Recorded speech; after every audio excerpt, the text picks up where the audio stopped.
Dawn was only beginning to break over the eastern Mediterranean on the morning of June 5, 1967, when the balance of air power in the Middle East collapsed. At forward air bases across Egypt, Syria, and Jordan, aircraft sat lined wingtip to wingtip on exposed tarmacs. Most were Soviet-supplied machines, MiG-21 interceptors, MiG-19 fighters, and Il-28 bombers.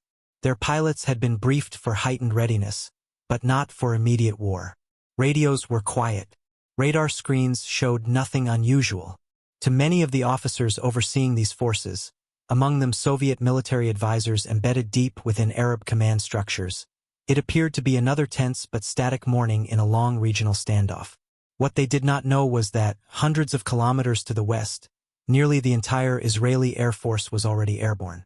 At approximately 7:45 a.m. local time, Israeli strike formations crossed the Mediterranean at wave-top altitude, flying below the coverage of Egyptian early warning radars. The approach was deliberate and doctrinal. Israeli planners had studied Soviet radar limitations in coastal environments, particularly the difficulty of detecting low-altitude targets against sea clutter. The aircraft held radio silence, navigating by pre-planned routes and timing calculated to the minute. For Soviet advisors monitoring Arab air defense networks, the absence of radar contacts was reassuring. According to doctrine, a major air assault could not occur without warning. That assumption was about to be destroyed. The first explosions struck Egyptian airfields within minutes. Precision-timed attacks cratered runways, trapping aircraft on the ground. Secondary passes destroyed parked fighters before they could be dispersed or launched. Within the first hour, dozens of aircraft were burning across bases like Inkhaz, Cairo West, and Burgifkafa. Command centers struggled to understand what was happening. Communication lines failed under the strain. Orders contradicted one another. The speed of the attack left no margin for recovery. Soviet advisors, many of whom had trained these air forces and helped design their defensive layouts, watched in disbelief. The systems they trusted, centralized control, ground-directed interception, layered air defense, were being bypassed entirely. Israeli aircraft were not engaging in prolonged air combat. They were executing a systematic demolition of air power at its source. By mid-morning, Egypt's air force had effectively ceased to exist as a coherent fighting entity. This was not simply a battlefield defeat. It was a doctrinal shock. For the first time since the Second World War, Soviet-trained air forces had been neutralized almost entirely in a matter of hours, not by superior numbers, but by planning, tempo, and operational surprise. And for the advisors reporting back to Moscow, the implications went far beyond the Sinai. The scale of the collapse became clearer as the morning progressed. By late morning on June 5, Israeli strike aircraft were already cycling back for additional sorties, refueled and rearmed at bases that had been carefully optimized for rapid turnaround. Ground crews had rehearsed this process for years, reducing servicing time to minutes rather than hours. This tempo was not accidental. It reflected a deliberate rejection of Soviet-style air doctrine, which emphasized centralized control, sequential tasking, and strict adherence to pre-planned command chains. The Israeli approach assumed chaos and was built to exploit it. Inside Egyptian command bunkers, Soviet advisors watched their assumptions unravel one by one. Radar coverage, heavily concentrated on high-altitude threats and long-range detection, had failed to register the inbound aircraft until the first bombs were already falling. Communications doctrine required clearance from higher headquarters before launching interceptors, but headquarters themselves were among the first targets struck. Runways were cratered in patterns designed to defeat rapid repair, using delayed-action munitions that detonated beneath the surface. Aircraft that survived the initial attack were immobilized, their pilots forced to watch as fuel and ammunition trucks burned nearby. The shock was not confined to Egypt. As reports filtered across the region, Jordanian and Syrian air forces went to heightened alert, but they were already behind the tempo of events. Israeli aircraft, operating on interior lines and guided by real-time intelligence, struck airfields in Jordan and Syria with the same methodical precision. In Jordan, Hawker Hunter squadrons were destroyed on the ground within hours. In Syria, MiG units scrambled too late, often without effective ground control, and were engaged and shot down by Israeli fighters that had already achieved air superiority. For Soviet advisors, this presented an uncomfortable contradiction. The Arab air forces were equipped with modern aircraft by 1967 standards. The MiG-21, in particular, was a capable interceptor with strong climb performance and radar-guided interception potential. On paper, the balance should not have been so lopsided. Yet doctrine mattered more than specifications. Israeli pilots trained for independent decision-making, visual identification, and fluid engagement geometry. Soviet-trained pilots were conditioned to await vectors from ground control, a system that had been crippled in the opening minutes. By the end of the first day, the numbers told a brutal story. Egypt had lost the majority of its combat aircraft, most without ever leaving the ground. Israel had lost only a handful. The air war was effectively over before most Arab commanders understood it had begun. For the Soviet officers embedded across these forces, the realization was unavoidable.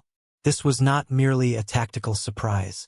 It was evidence that an entire operational philosophy, one they had exported, taught, and trusted, had failed under real combat conditions. As the magnitude of the disaster became undeniable, Soviet advisors began reconstructing the sequence of failure in real time, comparing what they were witnessing against the doctrines they had helped implement.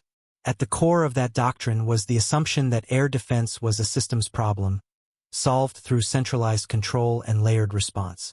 Radar stations detected targets, command posts analyzed tracks, and fighter regiments were vectored precisely onto intercept paths. This approach had worked in controlled exercises and had formed the backbone of Warsaw Pact air defense planning. What it had not accounted for was the deliberate collapse of the system itself. Israeli planners had identified command and control nodes as the true center of gravity. Early strikes did not merely destroy aircraft. They severed the connective tissue of Arab air power. Telephone exchanges, radar coordination centers, and sector headquarters were hit alongside runways. In Egypt, the loss of centralized control meant that even aircraft based at undamaged fields could not be employed effectively. Pilots launched without clear orders, sometimes receiving conflicting vectors or none at all.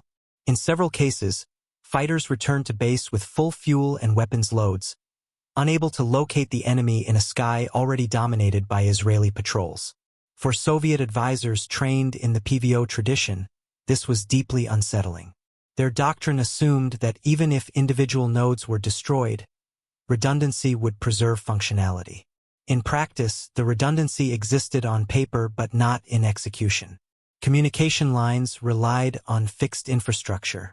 Backup command posts were insufficiently manned or poorly integrated.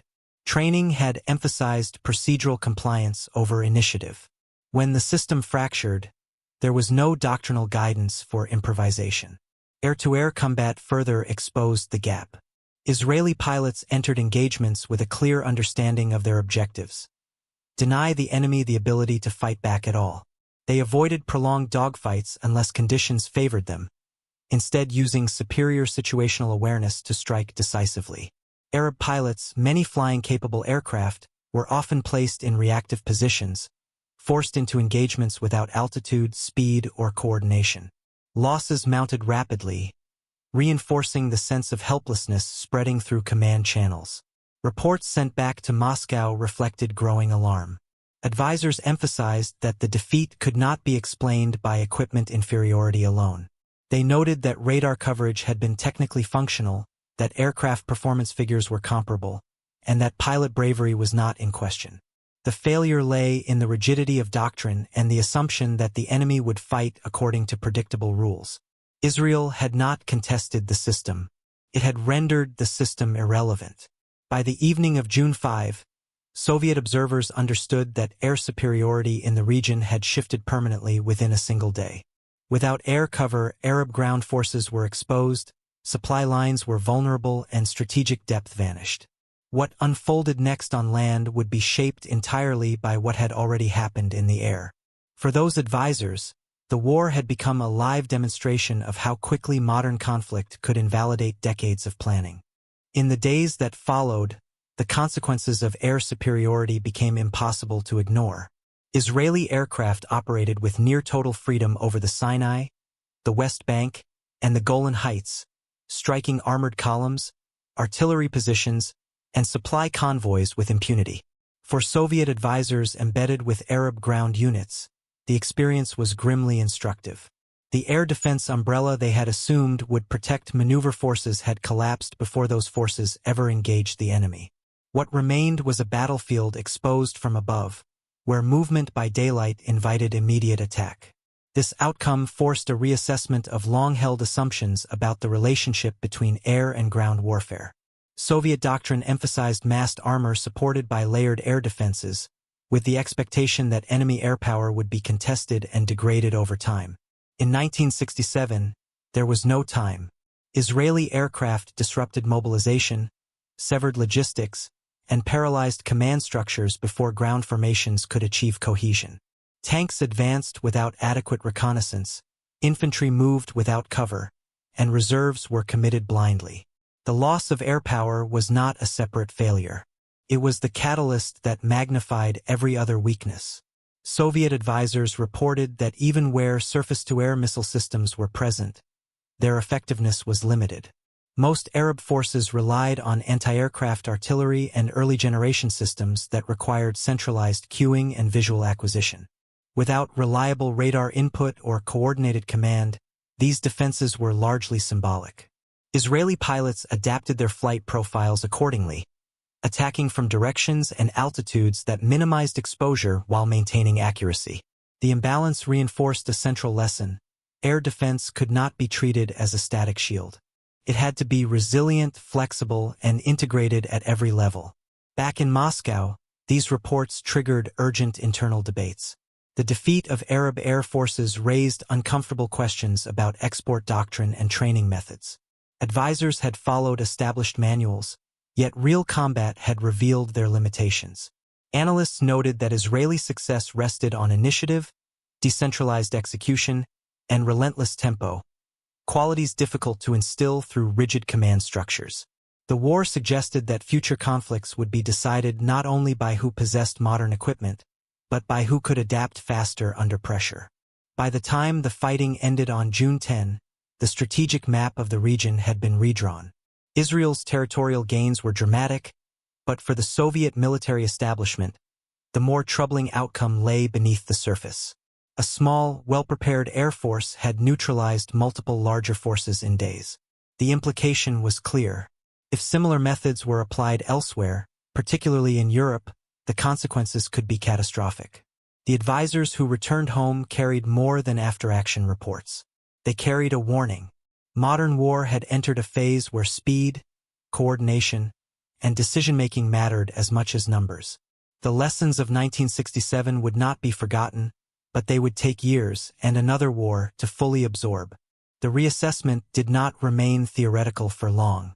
In the months and years after the war, Soviet planners began dissecting the events of 1967 with increasing urgency. The destruction of Arab air forces had exposed a vulnerability that could not be ignored. If centralized command structures could be blinded or decapitated early, even large and modern forces could be rendered ineffective. This realization drove a renewed focus on survivability, dispersion, and redundancy, not just in hardware, but in decision-making itself. One immediate response was a reevaluation of air defense architecture. Greater emphasis was placed on mobile surface-to-air missile systems that could operate independently if higher command nodes were lost. Training began to stress rapid relocation, emissions control, and autonomous engagement within defined parameters. Fighter units were encouraged, at least in theory, to reduce dependence on continuous ground control and to develop greater situational awareness at the cockpit level. These changes were incremental, but they reflected a growing acknowledgement that rigidity had been fatal. The Middle East itself became a testing ground for adaptation. Soviet advisors returned in larger numbers, armed with new instructions and revised doctrine. The objective was not simply to replace lost aircraft, but to rebuild confidence in air defense as a viable concept. Exercises emphasized coordination between radar units, missile batteries, and interceptors under simulated attack conditions. Yet the shadow of 1967 lingered. The memory of aircraft destroyed on the ground and command networks collapsing within hours remained a powerful cautionary example. Israeli doctrine also evolved, informed by the success of its opening strike.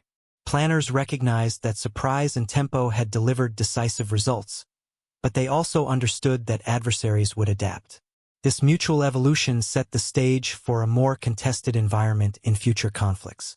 The next confrontation would test whether the lessons drawn by Soviet advisors had translated into meaningful change, or whether structural weaknesses remained. By the early 1970s, signs of adaptation were visible. Arab air defenses were denser, missile coverage was deeper, and pilots were better prepared for rapid engagement.